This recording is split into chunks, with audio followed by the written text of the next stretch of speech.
और अब बात घाटी में लगातार बढ़ रही टारगेट किलिंग की वारदातों की। दरअसल इससे कश्मीरी पंडितों में बहुत ज्यादा दहशत है। कश्मीरी पंडितों और हिंदुओं के पलायन का सिलसिला भी वहां पर शुरू हो गया है। कश्मीरी पंडित और हिंदू अपनी जान की हिफाजत के लिए सड़कों पे हैं और सरकार से गुहार लगा रहे हैं।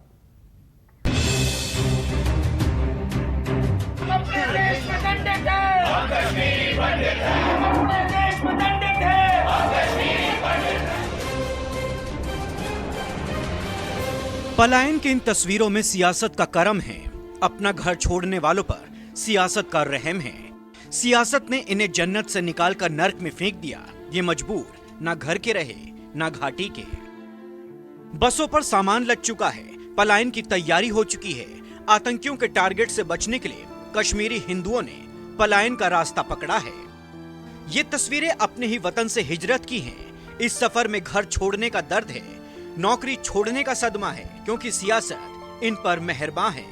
अपना सब कुछ छोड़ने के पीछे मौत का डर है, आतंकियों की गोलियों की दहशत है, जालिमों की टोलियों का खौफ है। वहाँ पे कोई भी हिंदू सेफ नहीं है। वहाँ पे जो भी जाएंगे, जो भी यहाँ से जाए, जो पैकेज वहाँ पे लगे हैं उनके साथ उनके लिए सेफ्टी होनी चाहिए, सिक्योरिटी। वहाँ पर कोई भी हिंदू जिसके घर के बाहर सेफ्टी नहीं है, वो लोग सिक्योर नहीं फील कर पा रहे, क्योंकि वो उन्हीं लोगों के बीच में रहते हैं जो लोग, उनकी आंखों से आपको समझ में आएगा कि वो अंदर से कितना आप लोगों को देखना नहीं चाहते वहां पर।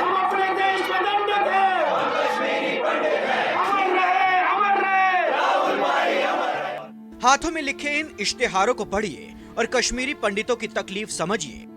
ये अपनी जान की हिफाजत मांग रहे हैं। ये जन्नत में खुलकर जीने का हक मांग रहे हैं।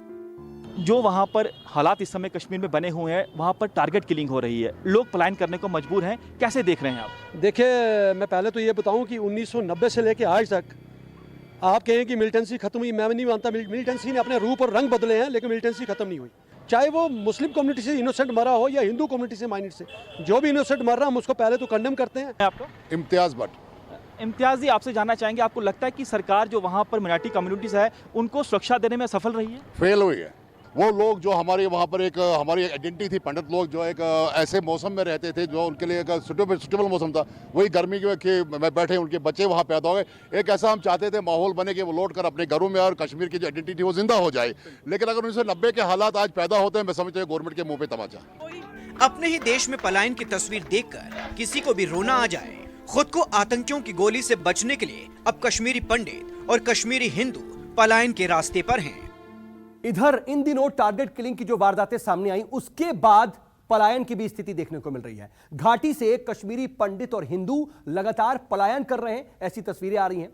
कश्मीर से 10 परिवार पलायन करके जम्मू पहुंच चुके हैं और आपको बता दें कि आतंकियों के खौफ से ये सभी परिवार पलायन कर रहे हैं। कश्मीरी पंडित अपना वतन छोड़ने पर मजबूर हो रहे हैं और घाटी में बढ़ रही हैं टारगेट किलिंग की वारदातें, जिसके बाद जमीन पर यह स्थिति पैदा हो गई है। मैं इस समय कुलगाम के ही काजीगुंड विसू इलाके के माइग्रेंट कॉलोनी में मौजूद हूं। ये आप जो छोटे छोटे क्वार्टर जैसे देख रहे हैं, ये 450 के करीब यहाँ पर बने हुए हैं। हर क्वार्टर में 2 कमरे हैं, उसी में एक किचन और एक रूम है जिसमें एक माइग्रेंट परिवार फैमिली रहती है। और यहाँ 450 जो परिवार रहते थे, उसमें से हमें बताया जा रहा है कि करीब 20% परिवार जो है डर की वजह से, जो टारगेट किलिंग हो रही है उसकी वजह से वापस यहाँ से जम्मू की तरफ पलायन कर चुके हैं, जो 2010 के बाद से यहाँ आए थे। और अभी भी लगातार जो माहौल है वो बाई का डर का बना हुआ है। घाटी में लगातार कश्मीरी पंडितों और हिंदुओं को टारगेट किया जा रहा है। हर रोज टारगेट किलिंग की फहरिस्त बढ़ती ही जा रही है। तो आइए आपको बताते हैं कि आखिर घाटी में कब कब टारगेट किलिंग को इन दिनों अंजाम दिया गया। 2 जून को बैंक मैनेजर विजय कुमार की हत्या को अंजाम दिया गया। उससे पहले 31 मई टीचर रजनी की हत्या को अंजाम दिया गया और उससे भी पहले 24 मई को एक पुलिस वाले को निशाना बना करके उसकी हत्या कर दी गई।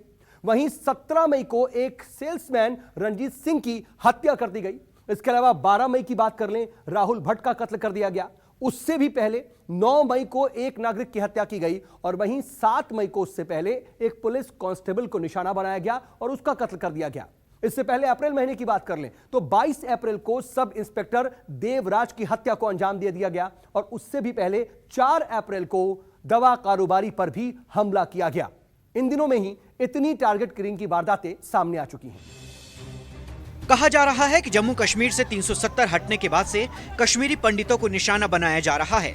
आतंकियों के खिलाफ पुलिस के अभियान से बौखलाए आतंकी कश्मीरी हिंदुओं और पंडितों को निशाना बना रहे हैं। ये पाकिस्तान की और आतंकवादी संगठनों की भरपूर कोशिश रहती है कि अमरनाथ यात्रा को जो है उसमें विघ्न पैदा किया जाए, उसमें रुकावट पैदा की जाए। इसलिए जो है कश्मीर में टारगेट किलिंग हो रही है। चाहे कोई भी मर रहा है, वो चाहे किसी भी धर्म का है, अगर निर्दोष लोगों की जान जा रही है तो उसकी कड़ी निंदा होनी चाहिए। ये एक फेलियर है। मैं समझता हूँ कि टोटल हमारी जो यहाँ पर गवर्नर एडमिनिस्ट्रेशन है या जो पीएम सरकार, जो मोदी जी की सरकार है, ये टोटल फेलियर है, इनकॉम्पिटेंसी है, जिसका नतीजा जो है हमारे इनोसेंट लोग भुगत रहे हैं। 2019 में 370 हटा, उसके बाद से कोरोना आया, उसके बाद से अब जैसे कि आप देख रहे हैं वहाँ पे टूरिस्ट कितना जा रहा है। कहीं ना कहीं ये एक उनकी जो स्लीपर सेल बोलूँगा मैं, ये जो स्लीपर सेल हैं, ये उनको लग रहा है कि यहाँ पे एक चीज़ भाईचारा जो बोलेंगे, भाईचारा बना रहे, वो नहीं बर्दाश्त हो पा रहा है। जो ये पाकिस्तानी आतंकवादी हैं, वो चीज़ इस चीज़ को बिल्कुल बर्दाश्त नहीं हो पा रहा है, जिसकी वजह से इनोसेंट किलिंग कर रहे हैं। कश्मीरी के हाल पर सिर्फ सवाल उठ रहे हैं, लेकिन उनकी सुरक्षा पर कोई साफ गोई से जवाब नहीं दे रहा है। यही वजह है कि कश्मीरी पंडित अपनी आवाज को सड़क पर लेकर आए हैं। डर है सर, बहुत इतना डर है कि आप ये समझिए कि हम कैसे यहाँ पे बैठे हैं वो हम जानते हैं। इसकी जान को बचाने के लिए एक आदमी, एक इंसान क्या कर सकता है वो हमसे पूछे, हम कैसे यहाँ पे बैठे हुए। हमारे बच्चों को बहुत डर है, जो बाहर नहीं जा पा रहे हैं, हमारे जो एम्प्लॉयज हैं वो बाहर नहीं जा पा रहे हैं। जान का खतरा है, गोली का खतरा है। सदियों का एक सवाल आज भी अपना जवाब मांग रहा है कि आखिर घाटी में कब हिंदू और कश्मीरी पंडित सुरक्षित होंगे। न्यूज़ 24 जम्मू कश्मीर।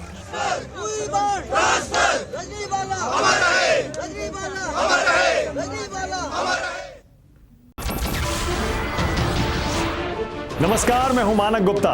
अगर आपको हमारा ये वीडियो पसंद आया हो तो इसे लाइक और शेयर जरूर करें और हां, हमें सब्सक्राइब और फॉलो करना ना भूलें ताकि आप देश और दुनिया की कोई खबर मिस ना करें। तो जुड़े रहिए हमारे साथ और देखते रहिए न्यूज़ 24।